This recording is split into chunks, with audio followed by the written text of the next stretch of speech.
బిల్లులు ఇవ్వకుండా సర్పంచ్లను వేధిస్తున్నారని హరీష్ రావు ఆరోపించారు. మేనిఫెస్టోను కాంగ్రెస్ పార్టీ అమలు చేయకుండా మోసం చేస్తోందన్నారు. మాజీ సర్పంచ్లకు జీతాలు ఇవ్వడం లేదని ఆరోపించారు. అటు హరీష్ రావు వ్యాఖ్యలపై మంత్రి శ్రీధర్ బాబు కౌంటర్ ఇచ్చారు. బీఆర్ఎస్ హయాంలోనే సర్పంచ్లు ఆత్మహత్యలు చేసుకున్నారన్నారు. మేనిఫెస్టో కాంగ్రెస్ పార్టీ మేనిఫెస్టోలో ఏం చెప్పింది అధ్యక్ష? రాజీవ్ గాంధీ గారు తెచ్చిన 73, 74 రాజ్యాంగ సవరణ ప్రకారంగా మీరు గ్రామ పంచాయతీలను బలోపేతం చేస్తామన్నారు, నిధులు విడుదల చేస్తామన్నారు. కానీ మీరు అదేది కూడా చేయకుండా ఇవాళ మోసం చేస్తున్నారు. మాజీ సర్పంచ్లకు, మాజీ ఎంపీటీసీలకు పింఛన్లు ఇస్తామన్నారు. పింఛన్ మాట దేవుడు కానీ వచ్చే జీతం కూడా ఇస్తలేదు అధ్యక్ష.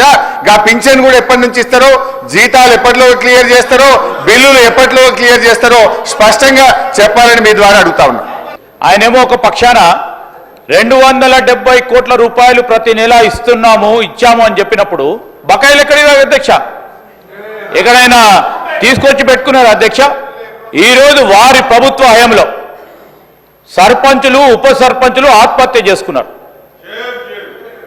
వారు సమాధానం చెప్పాలా?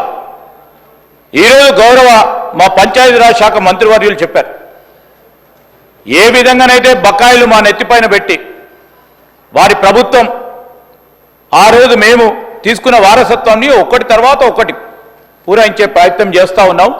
ఈరోజు కూడా సర్పంచులకు కానీ, ఎంపీటీసీలకు సంబంధించింది కానీ, జెడ్పీటీసీలకు సంబంధించిన ఏవైతే బకాయిలు గత ప్రభుత్వాలు ఇవ్వకుండా పోయినాయో ఒకటి తర్వాత ఒకటి పూరించే కార్యక్రమం చేస్తూ ఉన్న సందర్భాన్ని ఈరోజు మరొక్కసారి మా గౌరవ సర్పంచులు, మాజీ సర్పంచ్లకి, ఇతర సభ్యులకు కూడా మేము మీ ద్వారా తెలియజేస్తా ఉన్నాం అధ్యక్ష.